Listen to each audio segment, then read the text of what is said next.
شخص کا ایمان کا مقابلہ ساری دنیا کے اہل ایمان کے جذبات کر نہیں سکتے۔ میرے پاس سمجھانے میں اس سے بہتر مثال کوئی نہیں ہو سکتی کہ میں آپ کو اس سے بہتر مثال کے ذریعے سمجھاؤں۔ غور کرو، دیکھو اور سمجھو کہ حالات کیا ہے۔ حالات تمہارے فیور میں جا رہے ہیں، جہاں ساری دنیا کی ایٹمی پاور نہتے مسلمانوں سے جیتنے میں 32-33 دن کے بعد بھی ناکام ہے۔ کیا ہے ان کے پاس؟ اللہ کا تعلق۔ کیا ہے ان کے پاس؟ نبی کی غلامی۔ کیا ہے ان کے پاس؟ شوق شہادت۔ اور شوق شہادت کیوں ہے؟ اس لیے کہ وہ جنت کے راہی، جنت کے مسافر، جنت کے عاشق، جنت کی نعمتوں کے طلبگار ہے، اس کے سوا کچھ نہیں۔ وہ طلب تو میرے اور آپ کے پاس بھی ہو میری بہنوں، وہ شوق تو میرے اور آپ کے پاس بھی ہو کہ کسی بھی صورت جنت نصیب ہو، اور ہمیں بھی ہو سکتی ہے۔ اس وقت کے آنے سے پہلے یہ بھائی آپ کو دعوت دیتا ہے کہ وہ حالات قبل اس کے کہ ہمارے آپ کے پاس آئیں، اپنے اللہ کو منا لو، فاطمہ کی سچی بہنیں بنو، انہی کے نقش قدم پر چلو، پڑھو اور سمجھو آنے والے کل میں تمہاری ذمہ داریاں کیا ہوگی۔ جو مسافر سفر سے پہلے سفر کی تیاری کر لے، سفر آسان ہے بہنوں۔ کسی کی بیوی بننے سے پہلے، کسی بچے کی ماں بننے سے پہلے، کسی سسرال کی دلہن بننے سے پہلے اپنی ذمہ داریوں کا علم حاصل کرو اور اپنے رخ کو طے کرو اور اپنی منزلوں کو طے کرو، کہاں تمہیں پہنچنا ہے یہ ٹارگیٹ سلیکٹ کرو اور اس راہ پر چلو۔ تمہاری ہر منزل آسان، تم دنیا کی بہترین بیوی بھی بنو گی، بہترین ساس کی بہو بھی بنو گی، بہترین بچوں کی ماں بھی بنو گی، تم وہ مثالی کردار اس دنیا میں دکھا دو گی جن کی کوکھوں سے مجاہدین اور دنیا میں انقلاب پیدا کرنے والے پوت پیدا ہوتے ہیں۔ تو وہی بہنیں آگے چل کے اپنے کردار کو اس دنیا میں دکھا سکتی ہیں۔ ماں سے عرض کرتا ہوں اور بات کو مختصر کرتا ہوں کہ آج ماں ہو، ہم نے بار بار ہر جگہ کہا اور یہاں بھی علماء نے کہا ہے کہ آپ کی ذمہ داریاں فی الحال ایمرجنسی دور میں کچھ زیادہ ہیں اوروں سے۔ ماں کے ذمے جو مائیں بن چکی ہیں اور بن رہی ہیں اور جن کی کوکھ سلامت ہیں، ان کی ذمہ داریاں اس وقت بہت ہیں کہ وہ اپنے بچوں کی پرورش ماں اور باپ دونوں مل کر اس انداز میں کریں کہ جب یہ بڑے ہو کر کے آئے تو ہر ایک ان کی تربیت پر اور ان کی پرورش پر ناز کرے، دیکھ کر دنیا کہے کس کا لال ہے یہ، کس کا جگر ہے یہ، کون ہے اس کی پرورش کرنے والا۔ یہ صرف اور صرف کر سکتا ہے کوئی تو ماں کر سکتی ہے، وہ جو کسی بھی گھر میں ماں کی شکل میں موجود ہو، اگر وہ اپنے دل کے رخ کو درست کر لے اور یہ طے کر لے کہ مجھے اپنے کوکھ سے آنے والے ہر بچے اور بچی کو صرف اور صرف نبی علیہ السلام کا سچا غلام بنانا ہے، خواہ وہ چھپروں میں رہ کر لے، خواہ وہ محلوں میں رہ کر لے، خواہ وہ گھروں میں تو پھر بعید نہیں ہے ہر چلنے والا راستے میں جوان دیکھ کر دنیا پہچانے گی کہ یہ غلام مصطفیٰ اور غلام محمد جا رہا ہے۔ اور ایسا ہے جب آپ کرنے پہ آتی ہیں تو کہاں تک کر جاتی ہیں۔ میں ایک دو واقعات سناتا ہوں۔ ہمارے ملک میں متحدہ ہندوستان میں ایمان سے جتنی مشابہت ہے وہ بالا فرید الدین گن شکر رحمت اللہ علیہ کی بدولت ہے۔ ان کے ساتھ عجیب حادثہ ہوا میری ماں، اور وہ یہ کہ جدھر کو یہ نکلتے لوگ کہتے جادوگر آ گیا، ساحر آ گیا، ہٹو ہٹ جاؤ، اس لیے کہ جو ان کی آنکھوں میں دیکھتا یہ اس سے کچھ بھی نہ کہتے تھے، صرف آنکھوں میں دیکھتا اور آنکھوں میں دیکھتے ہی کلمہ پڑھنا شروع کر دیتا اور مسلمان ہو جاتا۔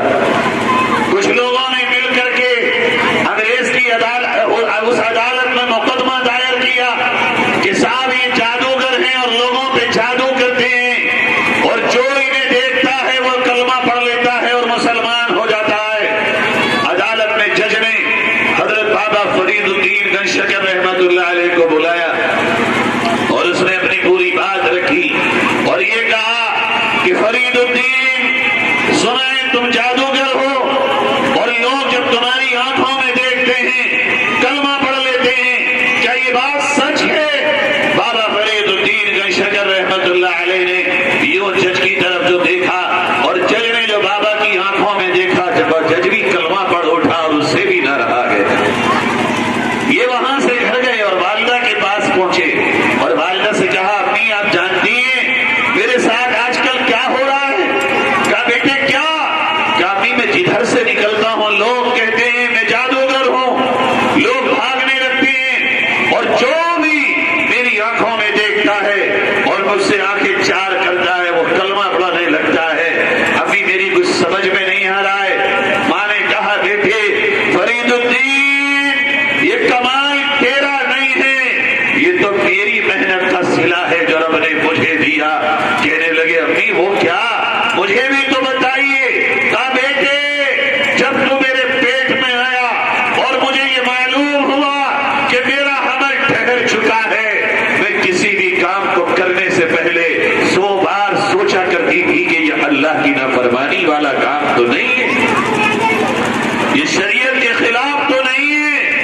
100 بار سوچنے کے بعد جب تک میرا دل مطمئن نہ ہوتا تب تک میں اس کام کو نہیں کرتی تھی اور میرا خیال یہ ہوتا تھا اگر میں گناہ کروں گی یا میرا کوئی عمل شریعت کے خلاف ہوگا تو میرے پیٹ میں جو بچہ پل رہا ہے اس پر اس کے برے اثرات ہوں گے اور جب یہ باہر آئے گا انہی برے اثرات کو لے کر کے آئے گا۔ میرے لال میں ویسے بھی کبھی حرام کا کھانا نہ کھاتی تھی لیکن جس دن سے تو میرے پیٹ میں آیا حرام تو دور ناجائز تو دور، تیرے بابا گھر میں جو لاتے تھے ان سے بیٹھ کر پوچھتی تھی یہ بتاؤ کہاں سے لائے ہو، کیسے کما کے لائے ہو؟ اگر مجھے لگتا کہ اس میں شک اور ڈاؤٹ بھی ہے حلال کے ہونے میں فاتح اٹھاتی تھی مگر میں کھانا نہ کھاتی تھی، یہاں تک کہ جس لقمے پہ میرا پورا یقین ہو جاتا کہ یہ حلال ہے اسی کو میں اپنے حلق کے نیچے اتارتی تھی۔ اور میرے لال جس دن سے تو میرے پیٹ میں آیا آج تک آج کی رات بھی میں نے اللہ سے یہی دعا مانگی اور اس دن سے لگاتار تہجد میں سجدے میں سر رکھ کر اللہ سے یہی دعا مانگتی ہوں، اے اللہ میرے بیٹے کو وہ ولی بنانا کہ دنیا اس کی آنکھوں میں دیکھ کر کلمہ پڑھے اور اسے دعوت دینے کی ضرورت نہ پڑے۔ کہتی بیٹے یہ دعا میری آج تک جاری ہے اور تجھے پیدا ہونے کے بعد جتنے دن بھی میں نے دودھ پلایا کبھی بغیر وضو کے دودھ نہ پلایا، یہاں تک کہ میرے لال کبھی کبھی تو نے دن میں کئی بار دودھ مانگا پھر بھی میں وضو کر کے آئی، سردیوں میں مانگا پھر بھی میں نے وضو کیا، بغیر وضو کے میں نے اور بغیر بسم اللہ کے کبھی تیرے منہ میں دودھ نہ دیا۔ دیکھ میں اس رب کی شکر گزار ہوں جس نے میری اس تپسیا اور محنت کو قبول کر لیا اور تیری آنکھوں میں غیرت ایمانی اور جلال ایمانی پیدا کر دیا۔ مائیں جب اس طرح ہوتی ہے تو پھر پہلوؤں میں اور گودوں میں پھلنے والے بچے فرید الدین بنتے ہیں اور جب فرید الدین کوئی پیدا ہوتا ہے تو زمانے میں انقلاب بن جاتے ہیں۔ اور نوگاواں کی ماں اطراف اور دیہات سے آنے والی ماں تم سے تمہارا یہ بیٹا آج بھیک مانگنے آیا ہے، پھر سے لے آؤ اور اپنے گھر میں آئی ہوئی کمائی کے بارے میں اپنے بڑوں سے کہو، اپنے ذمہ داروں سے کہو ہم روزہ رکھ لیں گے، ایک دن کھا لیں گے مگر حرام نہ لانا، ایک جوڑا کپڑے میں پورا سال ہر شادی کر لیں گے مگر ناجائز مت لانا، کسی کا حق مار کے نہ لانا، کسی کا دبا کے نہ لانا، محنت کرنے جاؤ مزدوری پوری کر کے آنا، حرام تم لاؤ گے پیٹوں میں ہمارے جائے گا، اس حرام کی کمائی سے ہماری کوکوں میں جو بچے بنیں گے وہ حرام کمائی سے حرام کے لوٹڑے کے حرام کے کمائے میں غذا سے جب ان کی پرورش ہوگی ان میں شر ہوگا. آج کی ماں پہلی تمنا یہ رکھو جو کھائیں گے حلال کھائیں گے, چٹنی کھا لیں گے, سوکھی روٹی کھا لیں گے, ہم فاقے رہ لیں گے مگر حرام نہیں کھائیں گے. اور اس لیے نہیں کھائیں گے کہ اس کا اثر صرف ہم پر نہیں ہوگا, ہماری آنے والی نسلوں پہ ہوگا. ہم پہ تو یہ ہوگا کہ جو جسم کا حصہ حرام کی آمدنی سے بنے گا قیامت میں کاٹ کر اتنا حصہ جہنم میں ڈال دیا جائے گا. مگر یہ اولاد, بات کو سمیٹ کے آخری بات کر کے رخصت ہوتا ہوں, جس اولاد کے لیے تم اچھے اچھے کھانے بناتی ہو یا اچھے کپڑے بناتی ہو یا تم یہ تو دنیا سے کوئی پوچھے کیا ہے, کہتے اولاد کے لیے کر رہے, بلڈنگیں بنا رہے, پلوٹ لے رہے, گاڑیاں لے رہے, اچھے اسکولوں میں پڑھا رہے. تمہیں پتہ بھی ہے یہ اولاد کا معاملہ کیا ہوگا کل قیامت میں. اگر انہیں نیک بناؤ گے, حلال کھلاؤ گے, اچھا بناؤ گے, اللہ اور اس کے رسول کا عاشق بناؤ گے, اپنی اولاد کو ماؤ اور بھائیوں کہ جو صاحب اولاد ہے کل قیامت میں جب یہ اولاد آئے گی اور ان کے لیے جنت کا فیصلہ ہوگا. اگر یہ ہوا کہ کسی کے ماں باپ کا کوئی عمل کم ہو اور بچے جنت میں پہلے جا رہے ہوں, علماء نے لکھا یہ بچے اللہ سے سفارش کریں گے اور کہیں گے اے رب ہم جو کچھ دنیا میں تھے انہی ماں باپ کی بدولت تھے, انہوں نے دکھ اٹھایا مگر ہمیں پڑھایا, ہمیں لکھایا, تیرا پتہ بتایا, تیرے نبی کی سنت بتائی, آداب زندگی سکھائے, اخلاق نبوت سکھائے. اللہ ان ماں باپ نے دنیا میں دکھ اٹھایا ہے, آج ہماری لاج رکھ لے اور ہمارے ساتھ ہمارے ماں باپ کو جنت میں داخل فرما دے. علماء لکھتے ہیں اللہ اولاد کی اس سفارش کو ماں باپ کے حق میں قبول فرمائے گا. اور اگر اس کا الٹا ہوا, تم نے دنیا میں تو کوٹھیاں بنا دی, تم نے دنیا میں تو بلڈنگیں بنا دی, تم نے دنیا میں تو اسے بہت شاندار جینے کا راستہ بتا دیا, مگر وہ اللہ کا نہ بن سکا, وہ نبی کا غلام نہ بن سکا, اس کے ہاتھ میں قرآن نہ آ سکا, اس کے ماتھے سجدوں میں نہ جا سکے, اس کے منہ میں لقمہ حلال کا نہ آ سکا, اس کی آنکھوں میں غیرت کا سرما نہ لگ سکا, اس کے ماتھے پہ حیا کا تاج نہ سک سکا, اور وہ بے حیا ہوا, اخلاق سے خالی ہوا, نمازوں سے کوڑا ہوا, قرآن سے دور ہوا.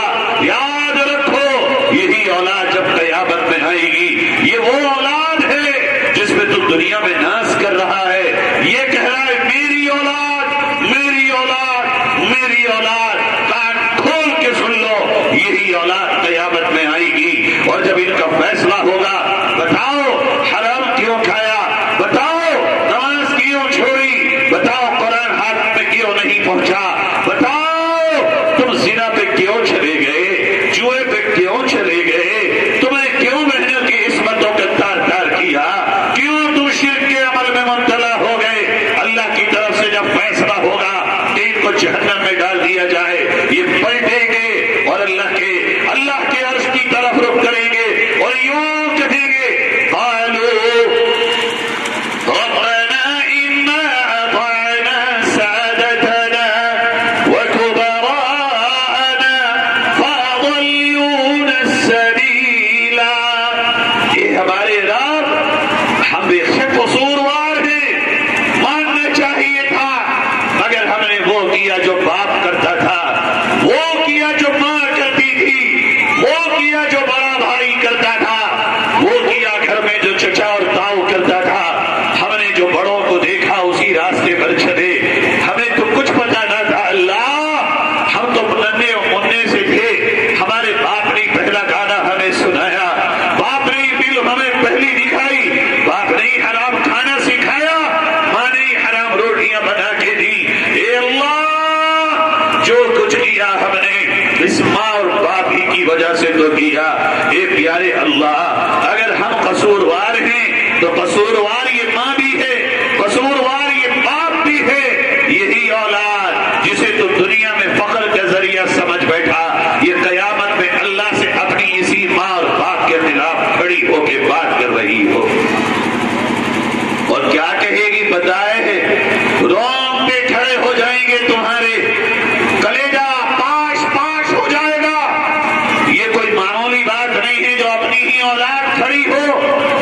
دنیا میں ہی دیکھ لو، اگر کسی ماں باپ کی اولاد جواب دے دے یہ بات نہ مانے تو کیا گزرتی ہے دل پہ، کیسا لگتا ہے، کیا فیل ہوتا ہے، کیا ہمارے اس کے ریئیکشن ہوں گے، کیا ہمارے کمنٹس ہوں گے۔ ساری زندگی کی کمائی میری برباد کر دی، ساری محنت جو میں نے اولاد پہ لگائی میری ضائع کر دی۔ ہاں تجھے دنیا میں لگتا ہے، مگر وہ ہمیشہ کی جگہ جہاں کے بعد کوئی آگے اسٹیپ نہیں ہے، قیامت میں یہ اولاد کہے گی اے اللہ ہماری بربادی کی وجہ ہمارے ساتھ ساتھ ہمارا پورا گھر ہے، جو گھر میں تھا وہی ہم کر کے آئے ہیں۔ اے اللہ ہمیں تو عذاب دے ہی رہا ہے، مگر ربنا آتِهِمْ ضِعْفَيْنِ مِنَ الْعَذَابِ، اللہ ہم میں سے کسی کو ایسا باپ ایسی ماں نہ بنائے کہ جس کی اولاد قیامت میں کھڑے ہو کر اسی کے خلاف بات کر رہی ہو۔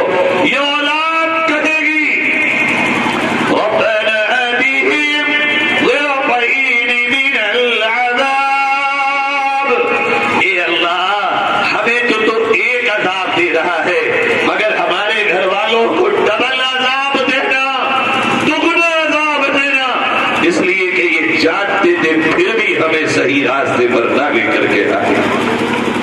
کیا تمہارا جگر تیار ہے، تمہارا دل آمادہ ہے کہ کوئی اولاد عدالت میں کھڑی ہو کر دنیا میں اگر یہ کہتی ہو کہ میرے قصور میں میرا باپ اور میری ماں بھی شریک ہے، جج صاحب انہیں بھی پھانسی دو، دنیا کہے گی بدنصیب اولاد ہے جو اپنے ماں باپ کو پھانسی دلواتی ہے، مگر آخرت کی پھانسی نہیں، ڈبل عذاب کا انتظام ہم اپنے ہاتھوں سے دنیا میں اپنی اولاد کے ساتھ کر رہے ہیں۔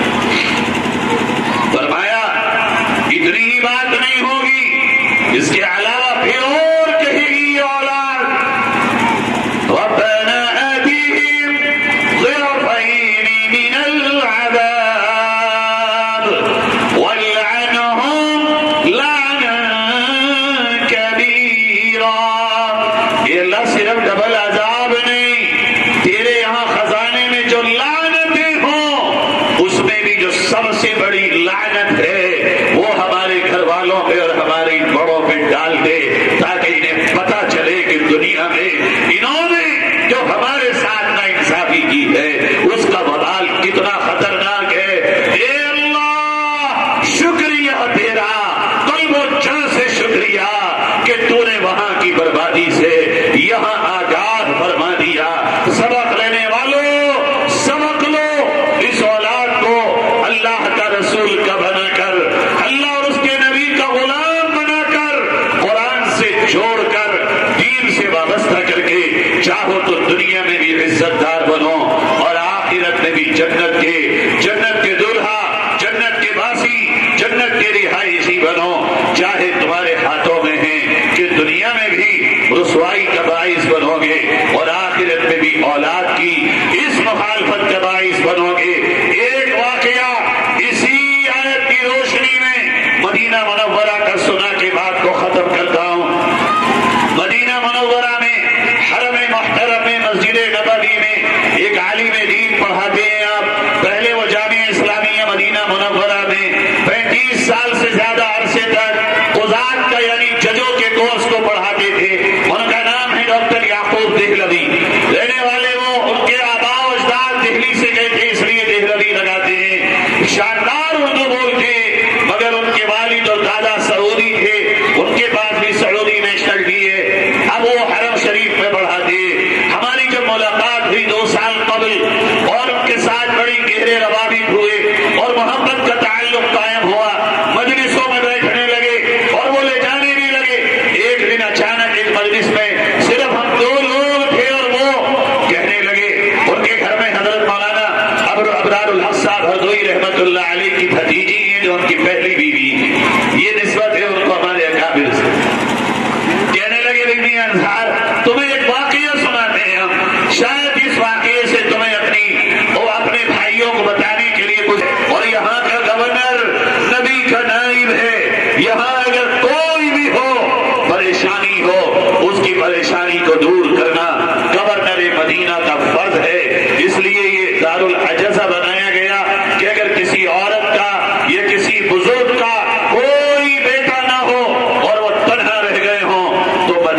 وہ شہر ہے جہاں کوئی تنہا نہیں ہوتا.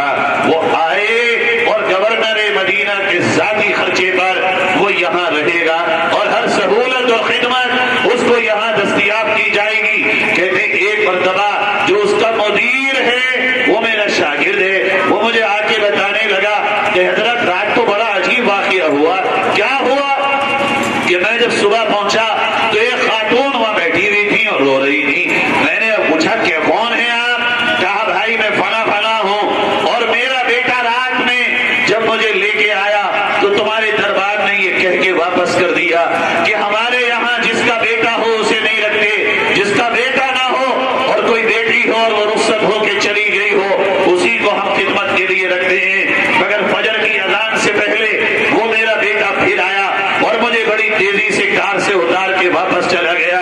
کہتے پھر اس عورت نے اپنا دامن پھیلایا اور کہا مدیر صاحب آپ میرے نبی کے جانشین ہیں، میرے نبی کے در پہ آنے والا کوئی سوالی کبھی خالی نہ گیا، کوئی حاجت مانگنے والا کبھی خالی نہ گیا. میں آپ کو اپنے نبی کا جانشین سمجھ کے کہتی اور یہاں پہ یہ واقعہ ہوتا ہے. کہتے میں نے پوچھا بھائی اس میں ایسا ہوا کیا کہ تیرا بیٹا تجھے چھوڑ کے چلا گیا؟ کہنے لگی مدیر صاحب اس میں قصور میرے بیٹے کا نہیں ہے، قصور میرا ہے. میں نے اپنے بیٹے کو میں دمام میں رہتی تھی، اپنے بیٹوں کو میں نے فرانس اور امریکہ پڑھنے کے لیے بھیج دیا. اب یہ میں نے سوچا تھا یہ پڑھ کے آئیں گے، یہ بڑے قابل بنیں گے، یہ ترقی کریں گے. مگر جیسے ہی آئے میں نے ان کی شادی بھی فرانس میں رہنے والی 2 عرب لڑکیوں سے کر دی. جب سے وہ آئی ہیں وہ کہتی ہیں اس عورت کے ساتھ ہم نہیں رہ سکتے. نتیجتاً آج میرا بیٹا اس تہذیب، اس کلچر اور اس تعلیم کی نحوست سے اپنی ہی ماں کو یہاں چھوڑ کے چلا گیا. اس میں قصور میرا تھا کہ میں نبی نے تو دنیا میں ہی ہاں وہ مدینہ شہر ہی کیوں نہ ہو نتیجہ نکل کے آتا ہے. اور دوسرا واقعہ انہوں نے ہی مجھے بتایا. کہتے میرا ایک شاگرد ایک عدالت میں جج ہے، اس نے آ کے بتایا کہ حضرت استاد محترم آج تو عجیب واقعہ پیش آیا. کہ کیا کہ میری عدالت میں مقدمہ آیا اور اس مقدمے میں جو وادی اور مدعی تھا اس نے اپیل دائر کی کہ جج صاحب میرے مقدمے کی سماعت کیجیے اور مجھے انصاف دلائیے. جج نے پوچھا کیا ہے ان کا مقدمہ؟ کہتے ہیں جب میں نے پڑھا میں حیران ششدر رہ گیا کہ اس مقدمے میں اس کی اپیل یہ تھی کہ جج صاحب میری ماں میرے چھوٹے بھائی کے پاس پچھلے 6 مہینے سے ہے اور وہ ماں کی خدمت کر کے نیکیاں کما رہا ہے، جنت کما رہا ہے. میں بڑا بھائی ہوں، میری ماں کو جب لینے جاتا ہوں وہ ماں کے پیر پکڑ لیتا ہے، آنے نہیں دیتا. آخر میں بھی تو نیکیاں کمانا چاہتا ہوں، میرا دل بھی ہے میں بھی ماں کی خدمت کروں اور جنت کو کماؤں. میرے چھوٹے بھائی کو حکم دیجیے کہ اب وہ مجھے میری ماں کی خدمت کرنے دے. جب مائیں اپنے بچوں کو پرورش اس طرح دیتی ہیں تو خدمتوں کے لیے جھگڑے ہوتے ہیں، ان کی دنیا سنورتی ہے، آخرت بھی سنورتی ہے. اللہ سے دعا ہے اللہ رب العزت آپ تمام ماؤں کو وہ جانشین بنانے والا بنا دے جو اس ملک میں انقلاب پیدا کر دے اور آپ کے آئے ہوئے یہاں ایک ایک لمحے کو قبول فرمائے، ہم سب کے بیٹھنے کو قبول فرمائے. بہت بہت شکریہ. جزاکم اللہ وآخر دعوانا ان الحمد للہ رب العالمین.